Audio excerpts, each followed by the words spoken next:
Thank you very much, Dancing Valdez. And we are jumping straight into it. We are wasting absolutely no time. Let's get into the draft here and see whether D+ can find the ban Ashe button. They have blue side this time around. They also don't necessarily have to. As long as they first pick it or convince T1 to ban it, they won't have to worry. But I think banning it would make a fair bit of sense. What do you think, Chronicler? Yeah. Normally I would quit, but after that performance, I don't think there's any space. And they're like, we don't want to be pigeonholed. Yeah, let's not mess around with it. Immediately locking in this Ashe, we got to get rid of it. The Lucian remains in very high priority, even though obviously has not been successful. At the same time, I think we saw that even in week 1 to 3, that the success of Lucian isn't really indicative of how much teams prioritize him. I don't think that's going to change anytime soon. We'll see what else D+ do want to opt into. Still maintaining this ban on Faker's Nico. And Showmaker, it says a lot to me, and I really want to reiterate how much he tried to flip the game, right? Like those 50-50 plays where he goes in with his Akali. Initially, I think it was, again, like 2 health. You know, that can be the difference maker, but some of the later plays just got straight outplayed. The sidestep from Keria on the Shuriken, for example, that could have been a moment where maybe in the best case scenario you find a game turn. And I expect something similar to happen in this next game. I wonder if TF is maybe something that they want to look towards. Yeah, it could be fun. That is a flex pick. And I also want to echo what Orcs was saying as well. The bot lane matchup needs to be playable because the snowball effect from that was unmanageable, as we do see the Hueben, and I wonder whether that signals an early Renata priority here, given that we have seen Beryl mostly pick it into, and we know that Kellen's Pike, not it. Kellen's Renata, especially when he's playing at his peak, definitely very, very impressive. Well, Kalista going to be taken away. It does mean that Karma is up and available, and it'll be the first time that we've seen Karma not versus Senna, if it is going to be locked in here. And snap locked by Kingen. He could be playing it, Showmaker could be playing it, Kellen could be playing it, Aiming could be playing it, who knows? But definitely can get all the way around the rift. And what is the T1 response to this? Still a fair few things up and available they could employ on the bottom side of the map. It might just be get yourself a Cassante again for Zeus. Of course, it looked like it was relatively unanswerable on the side of D+. Or some archery could come through here. So there is the Varus. And will we be upping the tempo here on the bottom side of the map? Will it be double ranged once again here? As there is no Kalista option, so you can't go for the cheeky support call. But they could Varus Caitlyn if Keria Gumayusi really did want to, put the screws in. We'll see what they want to go for. This is very non-committal. Obviously, there is a potential for this to go towards Keria, but given the priority of T1s recently, it's been basically only Oner playing it, plays it very, very well. We also know that was banned in, I think, the second rotation in last game. Now, for aiming into the Rel, I think the Xayah is not going to feel too bad. Zyra Kondo, we have seen really, really struggle after being counterpicked. But I think with the Varus lock-in, it's a little bit less of a risk. You also have second rotation to ban out some possible different supports. Now, it is Keria, so it's not like you're going to be able to ban out everything. But I do think that it makes sense, given that the Xayah has been one of the picks where aiming has consistently been able to find moments. I still think playing it into what probably will be a Lethality Varus as well as an Orianna, though, is going to be quite tough. You'll definitely need as many Feather Storms as possible in this game, but I don't mind it with the fact that you have the Karma. Karma does give you a bit of extra mobility and things like that for the Xayah to be able to sidestep a few things before being forced to use the ultimate, and can certainly help out with some of these more close range fights that you are going to have. Nautilus going to be taken away here, just not wanting to give Keria too many engage options, although that's not what I'm frightened of here for D+. I'm frightened of double range on that bottom side of the map that just won't be able, will be able to run you over, and then you won't be able to get to that point where the Xayah is relevant. As two very aggressive jungle choices banned away here from Lucid. Bunch of his tanks still up and available, and that Maokai prevalence that we were kind of expecting, just not really there. Unless D+ thinks that they can lock it in second rotation, and then Keria is just going to jump on the Orcs bandwagon of Maokai support being completely broken. But instead, it will be Aatrox.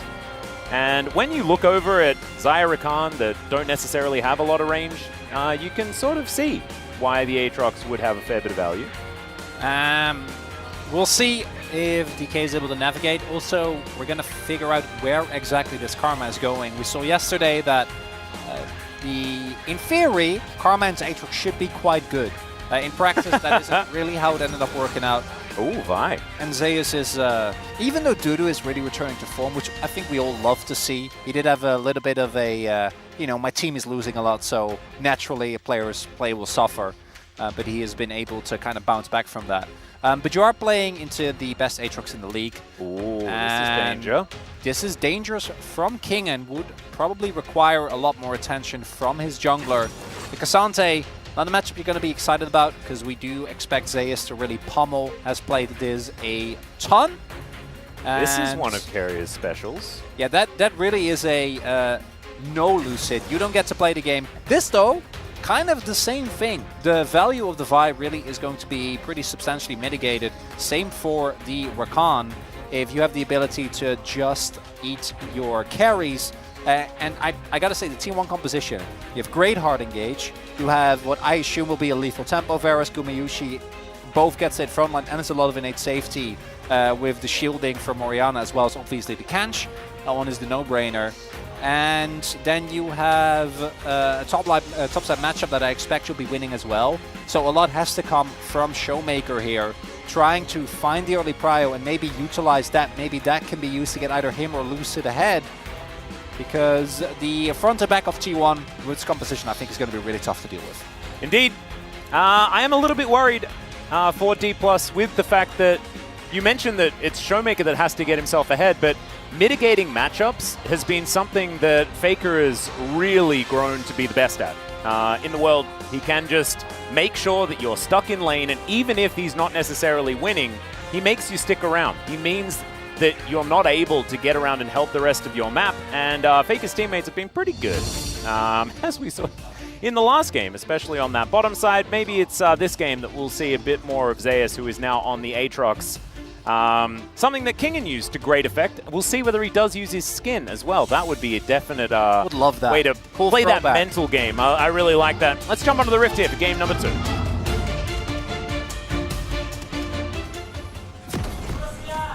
시간사의 협곡에 오신 것을 환영합니다.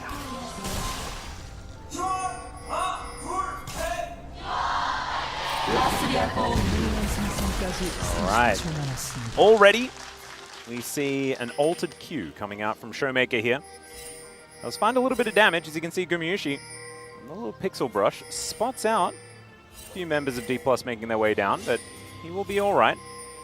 This is dangerous though. As you can see, avoids the Q. Okay. And just, they'll accept the ghost and let him go.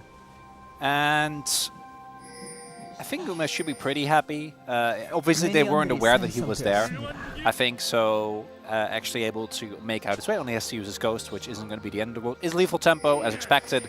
You have a lot of extra safety, as well as a decent amount of frontline on DK. And the Kench means that you actually get to auto, which, you know, Varus unfortunately struggles with a lot. I really like the lethal tempo build. I feel like it's quite interesting in that both builds actually are really good at the moment. As Zeus is deciding to be a complete nuisance here. Yep. See if he's able to maybe reset a timer here, put Lucid on the back foot right from the get-go. He's able to do so. Does make the Blue Sentinel a little bit upset at him before they do make their way back to the lane. They do know this is happening, but I don't know if there's anything you can do, like the Q smite. Yeah, how do you actually stop that one?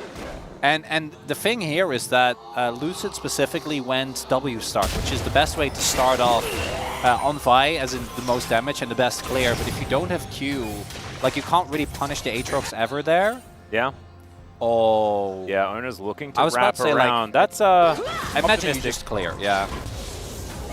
Well, you can see we're looking for a little bit of a knock-up already. The Ignite is down as aiming looks for the Q. The flash forward, and Kellen grabs first blood in the bottom lane. They took last game personally. And we see a smile on Aiming's face, and that's something that we haven't seen a lot in recent DK games. Really, really big win for them here. The Rakan picks up the kill. That is a little bit unfortunate, but this is the enemy AD carry still sitting on level 1. Yeah. Very low on the CS as well, and they needed that because their jungler is really suffering due to the early invade, and Zeus really making his presence known. And it is a cannon wave, so Guma will be able to pick up most of the CS, but still going to be a free back to come through here. And as we take a look, obviously there is no ghost available there. Guma thought that he could just walk it off, not able to, and good use of the level 2 power spike there from Kellen and aiming. Yeah, not actually opting to use that flash like you were talking about. Did get relatively close to getting himself out of the way. A lot was invested as Kellen making his way towards the mid lane once again as Faker. He's going to be snared. Not going to have to flash just yet though. Just not taking a lot of damage. Yeah, Faker not very impressed with the gank. Yeah. Walks it off. And interestingly enough, what we do see is that Lucid has been able to keep up pretty decently here with the farm. I think Oner's pathing, even with him zoning away Lucid, didn't actually get anything but drop, I think, on the top side. Kind of wonder what happened for him not to just take the entire top side.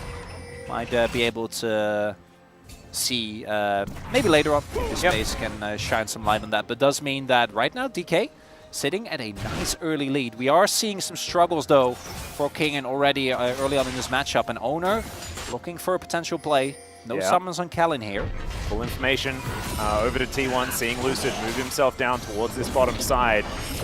Kellen under the turret. Looks like Oner is going to just continue the back, so not going to be diving just yet. As Keria just licking a minion there. And Amy and Kellen happy just to pick up the farm underneath the turret.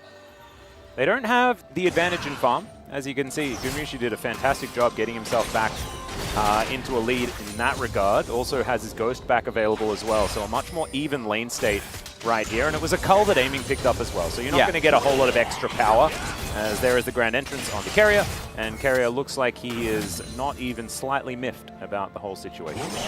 Yeah, it's basically what you got out of it, right? You were able to skip, because I do think it can be kind of tough if you misplay into specifically the Kench and Varus, because Kench level 1 obviously is really, really good.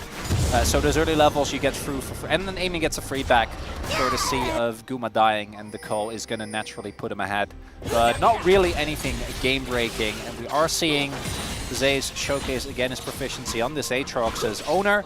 We'll see who's able to get off the Rel Classic, which is get all grubs at the same time, utilizing the Q. Looks like gonna completely get it, as Lucid might take a peek here. Yeah, all very close. Being able to pick up one of them, isn't quite able to do so. So Oner gets all 3 grubs. Very nicely played. Successful heist. Indeed. Although it was in neutral territory, so... we got a grand entrance here on the bottom side of the map. Let's focus on that for a second, as Keria has been ignited and still looks somewhat unperturbed.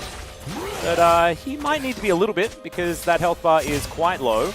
Aiming, throwing some feathers towards Gumayusi. Doesn't have a lot of damage just yet. D+ definitely playing so much better in this lane in comparison to last game, as Gumayusi is able to dodge himself out of the way, has the Ghost this time around. Good movement, but he's still going down low. They do not manage to get the feather pullback to get any sort of snare. So Aiming and Kellen not going to find a kill. Still going to be a window for DK. Is going to force Guma back, as well as Keria. Might be an opportunity here for Aiming and Kellen to, at the very least, get this crash in, then back. Don't think they'll be able to get a wave, and actually Guma ends up staying. Does have the safety of Oner nearby. Cancel is actually going to come through, which is quite nicely done there by Guma, but doesn't mean that Aiming is going to pick up the play, and because Lucid is also towards this side of the map, I think Aiming doesn't feel too scared of him. Click on it. Yeah, there we go. Cyrecon. They're both going to go? Still gets to make his way home. I got a little bit worried that he wasn't going to He would miss his ride. But they actually managed to avoid having their backs cancelled by Keria earlier on by utilizing it, so I shouldn't have been silly. Third Q going to connect here from Zeus. And he's looking like he's just having the time of his life here in this lane right now. Going to find that Q as well, as Kingen able to dash away from the second one. But look at this. Zeus is just making sure that Kingen isn't allowed to walk towards this cannon minion. All out is going to be completely mitigated by the infernal chains. Oh, that's rough. Yeah. Those chains, timing from Kingen a little bit off there. Yeah, it didn't quite work, and all out would have felt pretty good in that particular moment right there, but unfortunately, doesn't quite work. He's also itemized into specifically Bramble, right? So he really is itemizing for this lane, trying to get the most out of the early value. Obviously, Zeus, even with Aatrox doing mostly QRS, also still getting a decent amount of auto attacks in rather, but I think on the rest of the team, it's not necessarily going to get you too much, as we do have some aggression here, but I think either team is really going to be looking to escalate that objective on the bottom side of the map, as T1 did pick themselves up this early dragon. Tell you what though, certainly looking like a lot more of a game at this stage. It is a game. Yeah, 8.5 minutes into game number 1, and it was looking like T1 were running the show. This time around, D+ a little bit more present, a little bit more able to find some opportunities. And First Blood, still the only kill in this game thus far. Lucid looking to try and opt into finding something else here, as Keria going to be engaged on. Vault Breaker going to come in as well, as Showmaker's making his way down. Gets the flash out from the Tahm Kench, and that will be valuable. Targeting this guy is going to be important, as Veins of Corruption going to come in there as Featherstorm comes down. Very aggressive move from aiming, as Gumayusi's down low, but Oner will turn up, looking to try and save his bottom lane, and that is going to work out here as Faker reaps the rewards in mid. And we do see there Showmaker making his way down towards the bot side of the map with Karma. The roam does end up working out, but unfortunately for him, Faker is able to get the crash in early, not a cannon wave, so Showmaker is going to have to pay for this. And they're not actually able to get a kill there. Keria. Yeah, Grand Entrance coming in. Another Ignite is down as well, but only one feather does pass through. Battle Dance going to have to be utilized here by Kellen, uses the second charge as well, as aiming just taking shot after shot. The flash is late, but it's still going to be enough there as the Magnet Storm does pull back the Rakan, but Lucid looking for his opportunity. The flash forward doesn't work there from Kellen, but Keria not going to go aggressive. There is the Mantra and Cuba. Gumayusi sidesteps it. It's not going to be enough to keep him alive. And now Keria, I think, knows his fate. Looks for the tongue lash to try and find a cheeky little kill, but Showmaker might be gifted too. Aiming, actually, going to be the one that collects that, as Faker continues to mow down the minions. And Faker gonna build a lead in the 1v1, but at least Showmaker got that kill, and initially DK not able to find any success on that play, but with Showmaker and Lucid sticking around after Keria and Guma try to get something going, actually getting the kills towards that bot side, ends up putting DK at a gold lead yet again. And this is very much a game, Atlas, and after the last one, I'm just happy that we get to watch some actual League of Legends. And Lucid actually looking to try and potentially pressure, but it looks like it's not going to happen, and Oner going for 6 out of 6 on the grubs. Is the satisfaction? The satisfaction's coming, right? Oh, no. Just died a little bit too early. There we go. That was still pretty satisfying. It was okay. Could have been better. It could. As Keria doesn't have flash, remember. Grand Entrance just going to be sidestepped, though, and he is able to get himself out of the way because the CC was down, and so the Abyssal dive is going to work out. As we'll check this one out once again, and Keria just sent it, I guess.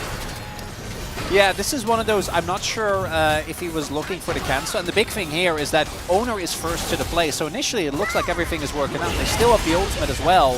But the big difference maker here, obviously, is the fact that Showmaker is on his way. So Kellen extends the play, doesn't end up going down, and then even with the sidestep, the flash Q from Lucid there ensures that, although I think that Oner actually was able to catch that one, still gets him in position to take down the Varus, and then they ensure that aiming actually picks up the kill here. They do have to pay for it, though, in mid, which is why we see Faker currently being up about 20 CS, but with the kill still going over to Showmaker, that about evens out if you don't calculate the plates, which is why the gold, even though it's 3 and 0, is still so even. It is. It's only about 200 in favor of D+. And like I was saying, it's because they've been investing a lot into this bottom lane. You can see that has equated to aiming and Kellen being a decent chunk ahead, but it also means that the rest of the map belongs to T1. And especially this top side where Zeus is starting to run away with the matchup, moving towards a 30 CS lead, which is kind of absurd. On this Aatrox. Once a few more of these big tanky items, especially with the fact that Kingen is itemizing 4 lane, should mean that it's not going to be kill threat or anything like that. But still, if Zeus finds himself in a team fight and can run amok, it could be very dangerous times. We saw what Dudu did yesterday, and that was pretty ridiculous. As now Oner looking for an opportunity. They haven't started off this Drake, as now Kellen burning down.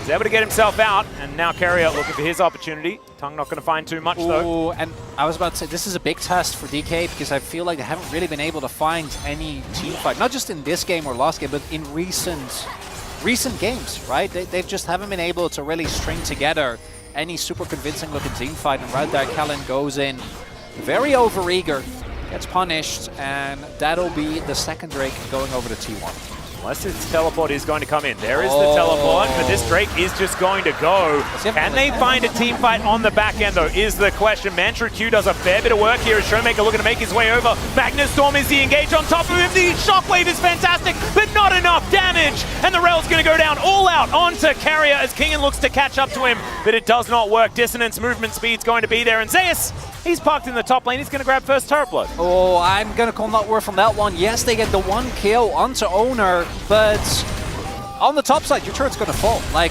Zeus is going to be up 40 CS as well as a full turret, and you invest a double teleport as well. Yeah, that is a lot. It's Keria. He's going to dive on over, gets himself a Feather Storm for his trouble. A bit more damage now coming out of aiming, but nothing really that Keria is too worried about, especially as he's just going to go back as we'll see this one more time. I think Kellen actually gets saved by the Magnet Storm here, which is very funny because it pulls him away from Guma. Oh, true. And as a result, the Rakan doesn't end up going down. And then Keria is the only one that is even remotely in threat range, so he is not really too worried. They don't want to risk too much, but that does mean that Zeus, if they can take him down, that'd be really good. If he gets a kill, though, even a single one would already be very much not worth. You were talking about the fact that D+ were pretty keen to flip the game in the last one. It looks like they are going for a different playstyle this time around, not wanting to opt into more of these hyper-aggressive plays. Because, of course, they knew they had a man advantage going for that double TP. That was more of a by the numbers, we're winning. I respect it. It's still aggression, but it's tempered. Yeah. Which we all know is better. Sort of like strategy. As now Aiming and Zeus going to be fighting one another. There is the flash forward. Quickness there as well as Zeus in a bunch of trouble. Still does a fair bit of work and still is able to heal a lot. And now Kellen just really wants to try and stop him. It's not going to work out there, and he will survive. And that means T1, with man advantage in mid, will be able to take down that outer turret. Very nicely played. And Zeus, just cool, calm, and collected. Hey, Kellen invested flash as well. Like, he got 1v2. His team got the mid lane turret, and he didn't even have to invest a summoner. Okay, now he should be dead. Or at least have to flash, right? Well, he does. Yeah, there was a Vi there this time around. So cease and desist. Cease and desist, making us look a bit silly. So finally punished. Yeah, there we go. We'll be taken down. And so that is bounty gold going on over here as well. Certainly good news. So Showmaker has his Malignance now completed. Redemption is done here for Kellen as well. Some items are starting to be strung together. But T1, they still have 2 dragons. It's an Ocean Soul, so not exactly the most valuable. But the fact that they're only down 200 gold still, love this. It's kind of ridiculous. Yeah, a bit of a heart monitor. This really is an indication as well of really, there hasn't been a significant gold lead for either team, right? Like the highest we've gotten is about 700. It just keeps going very slightly up, very slightly down. And yeah, we did see the pinks go down. TK did have a suspicion. And the reason why we haven't really made any grand statements yet is I do think both these compositions scale quite nicely when you look at what they're able to do in a team fight, right? If you look at, on one hand, you have the front line of DK. I think the Vi only is really going to struggle in the later game fights because Kench makes it really, really hard to play out. But if you have Cassante and Xayah, Rakan, like, you can win any late game fight. True. There is a lot of power in that. The only thing I would be worried about is eventually you're going to reach a point where I think if Zeus ever gets into the backline and there isn't a Feather Storm available, you can, like, get a flank off of that Aatrox and then maybe follow up with either an ultimate from Faker or something once the Feather Storm is down. That could be really hard to play out.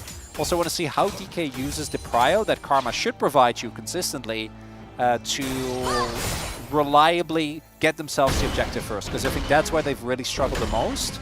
And picking up an Ocean Soul when you already have a Karma could be a really big boon here for DK and maybe bring us to a third game. Exactly what we want. We also just want to see D+ looking like they've dealt with some of their issues, right? Game number 1 didn't give us a whole lot of, I guess, hope. But this is certainly looking a whole lot better. Of course, we know that Aiming absolutely loves any opportunity he gets to hop onto the Xayah. Same thing can be said for Kellen and his Rakan as he goes in once again.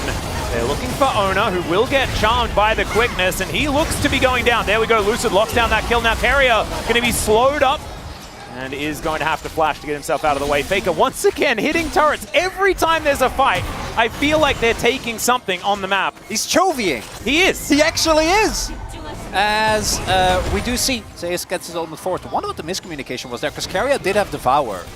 So I don't know if he wanted to wait till the very end. Faker still not in the slightest impressed. Just continues to push on there, and I do think that you're not going to get this inner turret. You need to actually take the dragon, and they've delayed that a significant amount. Someone needs to go back, or Faker is just going to get an init. Yeah, no, and he's just going to hit it. He's going to get another until they convince him not to. So Soul Point not going to be picked up by T1. They will break an inhibitor turret. They might also take down Keria. That would certainly be a good thing here for D+, but it's the grander problem is your base is dying. That is grub value right there. 6 grubs! Yeah.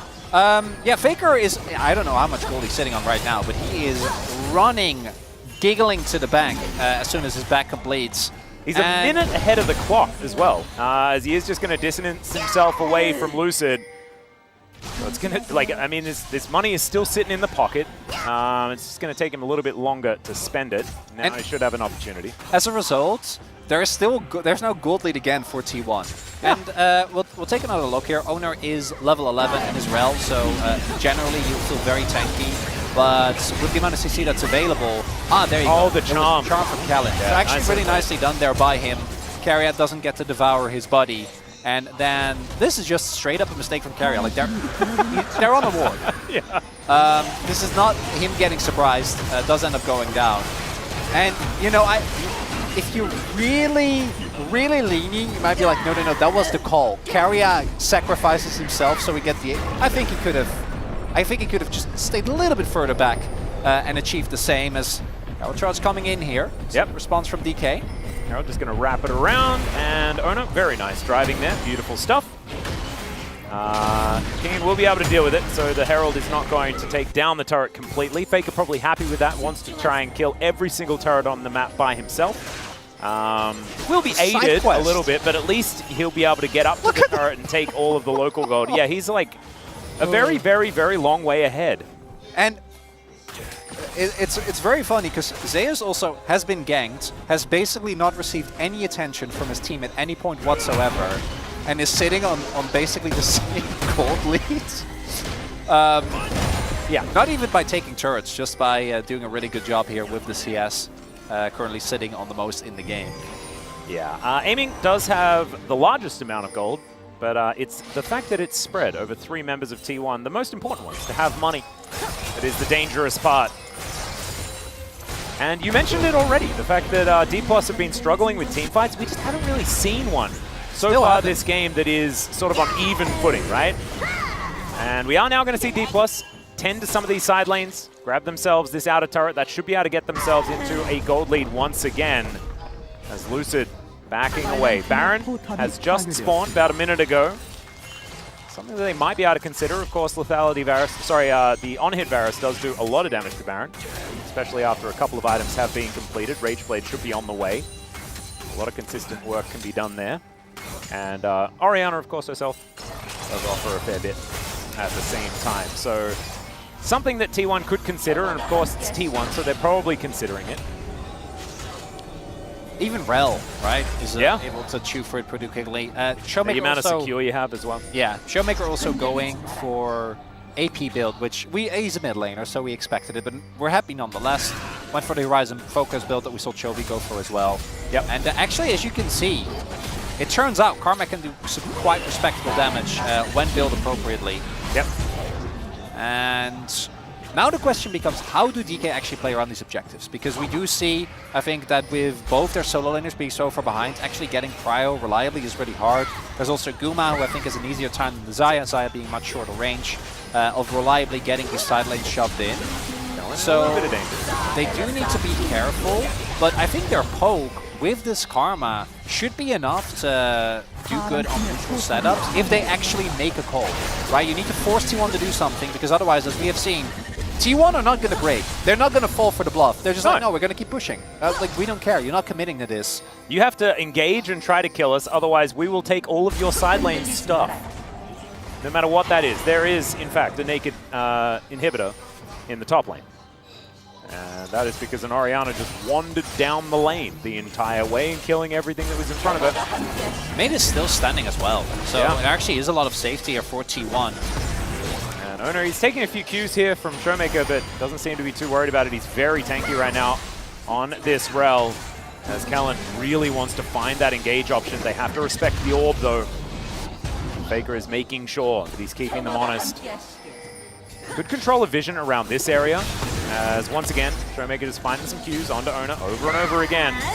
And Faker possibly isolated, as Kingen is going to walk himself up. There he is able to find him with a bit of the jump scare there, but they do just back away immediately. And you can see, oh, okay, Gumayusi could be in trouble. There is a really nice chance of corruption to keep him safe. Kellen gets himself out of there as well. They are keeping their health bars relatively high, as Lucid lying in wait off on the side, wanting to stop an Aatrox flank angle potentially. Now they're looking for Faker. Shockwave is just used on top of his head. Bit of a mistake there from the GOAT, as Keria devours him. And he's not going to be punished too much for that one, as Zeus slinks into the brush. Oh my goodness, they get the ward down. The World Ender comes in, and now the Featherstorm is there for aiming. That'll keep him safe for now, as Oner is getting so low, and Lucid dives on top of the Aatrox, but it's not going to be enough to stop him ripping them to shreds. They get the knock-up, but is it going to be enough? The answer's no. He is just too big. And Oner able to jump in on top. It's a double kill for Faker as well, and somehow it's a clean ace. And T1 didn't get a single kill up until this point. The flank from Zeus ends up being enough. And we were talking about this as well. Is he just going to do the doo-doo flank angle thing that we saw yesterday? He did. And he did exactly the doo-doo flank angle thing that we saw yesterday. They get the Nash. They get the Dragon. They are setting up soul points. They're denying a possible stacking of these Ocean Drakes. And they're going to chew for this. There won't be any opportunity for DK to really do anything against this. And this starts off so well, right? Because as mentioned, there is no change for Guma. Faker isn't able to actually, or rather ults himself, so doesn't actually get anything going. And Keria devours him, sure, but it looks like there should still be an opportunity. And they know, they have a suspicion that Zeus is there, and it just doesn't matter, right? Like, they try to focus down this Aatrox. Luce doesn't hit the Q with ults, follows up with the ult immediately, but it just isn't enough. As the moment Aatrox starts resetting, you're just not ever gonna win that team fight.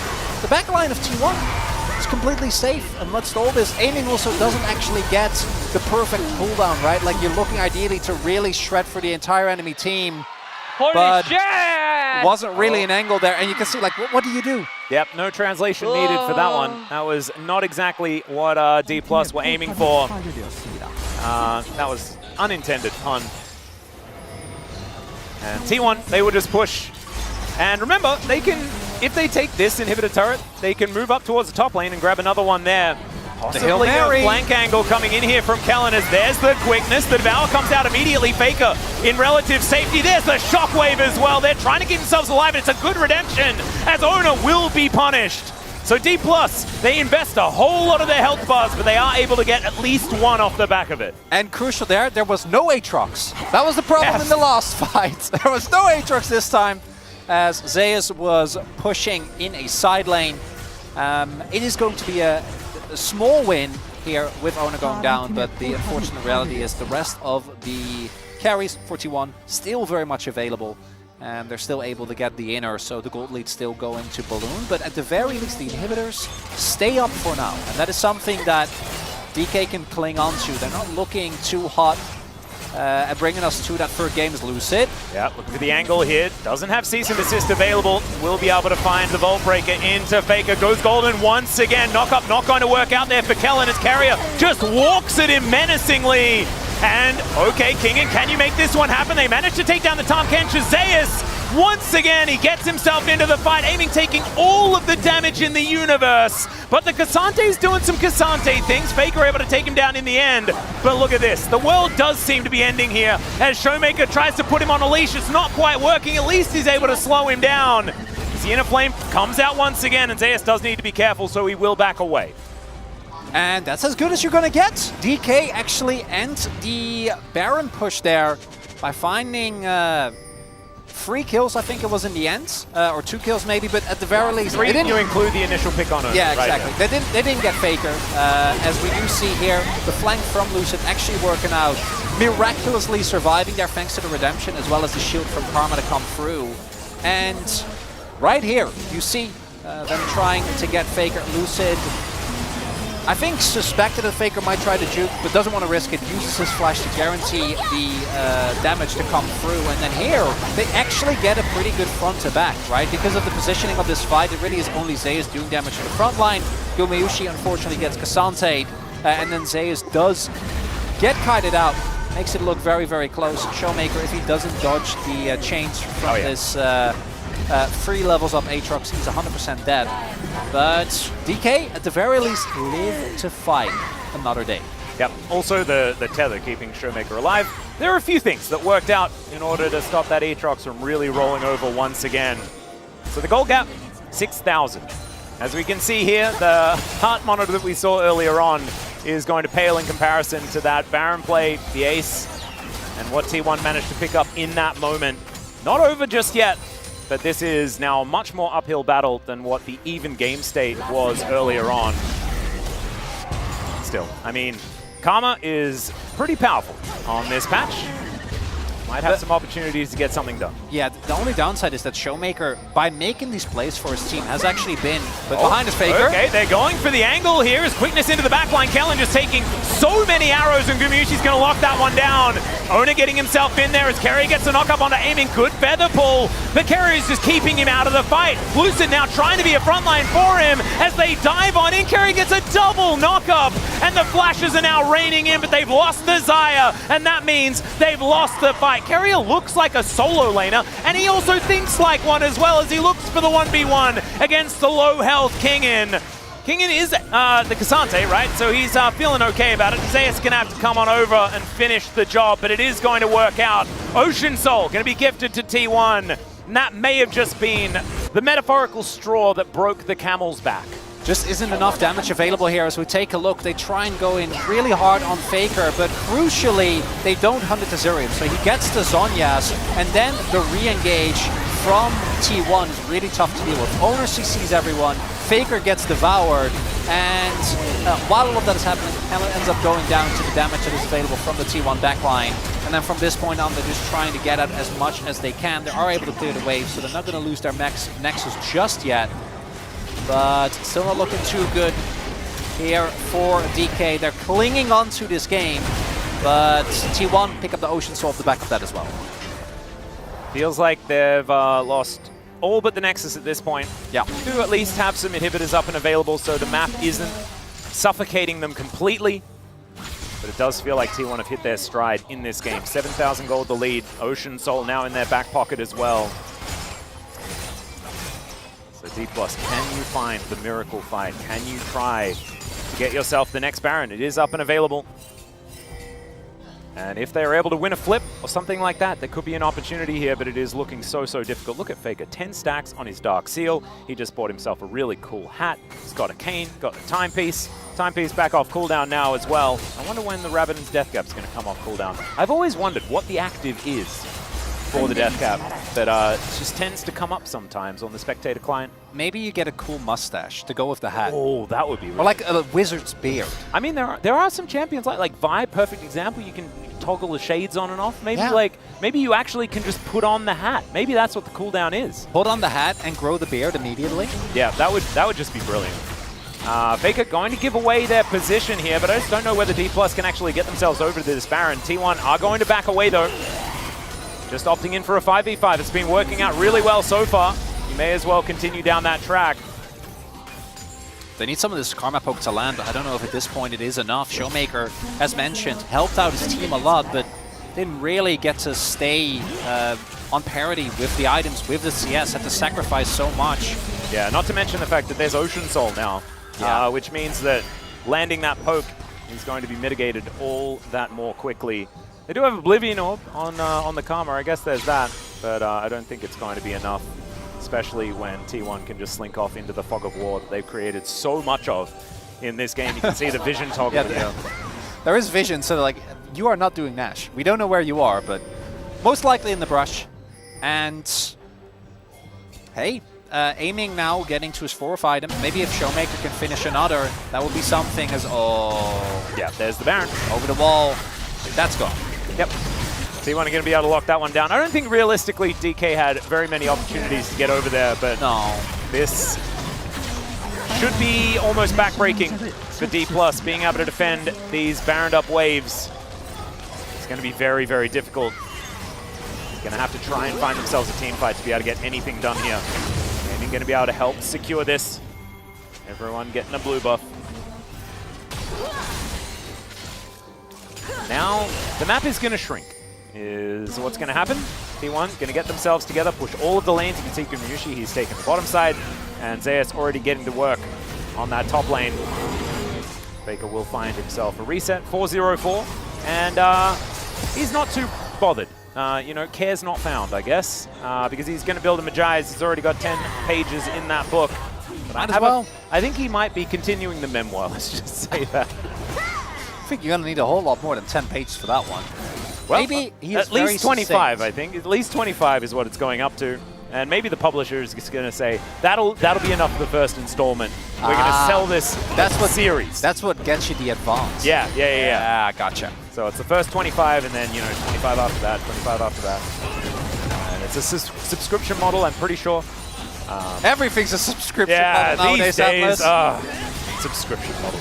Anyway, D+ is going to try to convince Oner to leave the area, but instead they are opting in for this kill onto the Aatrox. He does just pop like a balloon. That's what happens when you can't push your buttons. T1 are just going to destroy this bottom inhibitor turret. DK going to look to try and back, and they got an Aatrox once again, and they lost their base as a result. Once again.